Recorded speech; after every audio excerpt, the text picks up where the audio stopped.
Black stick, right? এটা এই সাইডেও ব্ল্যাক, অর্থাৎ এই সাইডেও ব্ল্যাক, এবং এর যে উল্টো সাইড সেটাতেও কিন্তু ব্ল্যাক, তাই তো? কিন্তু তোমার এখানে একটা সিলভার, তোমার চশমায় সিলভার কালারের অ্যারোটা দেখতে পাচ্ছ?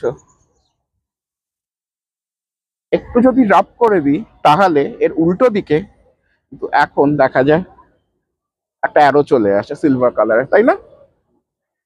আর এই পাশে ডাঁটি থেকে যদি আমি আরেকটা সিলভার কালারের অ্যারো নিয়ে এখানে করি, তাহলে পরে এই সাইডে অ্যারোটা এসছে, তাই তো?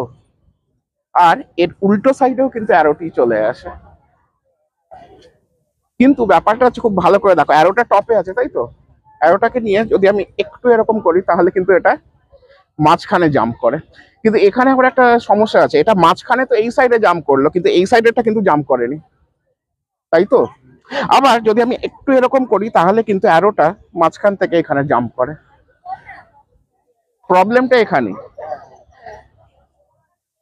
অর্থাৎ আমি যদি জাস্ট এরকম করি এটা কিন্তু এখান থেকে এখানে জাম্প করে, কিন্তু এই সাইডেটা আবার জাম্প করে না। তুমি একটা কাজ করো, তুমি স্ন্যাপ করো, ফিঙ্গার স্ন্যাপ করো। আর এই যে করলে তার ফলে কি হলো জানো, এই পাশেও অ্যারোটা মাঝখানে এবং এর ঠিক উল্টো দিকেও কিন্তু অ্যারোটা মাঝখানে চলে আসে। কিন্তু শুধু তাই নয়, আমি যদি এটাকে ধরে আমি এটাকে যদি একটু শেক করি, অ্যারোটা এখন বটমেও চলে আসে, অর্থাৎ এই সাইডেও বটমে আসে এবং এই দিকেও কিন্তু বটমে চলে আসে। কিন্তু যদি আবার এরকম ভাবে করি তাহলে পরে দেখা যায় এটা মাঝখানে চলে আসে। আচ্ছা, আর ইউ টিকলিশ? কাতুকুতু আছে? আছে কি?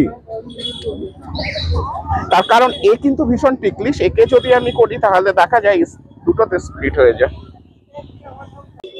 So my name is Magician Dev. If you have liked my magic video, please give a thumbs up, a like, a share, and subscribe to my channel Magician Dev for more exciting magic videos. Thank you so much.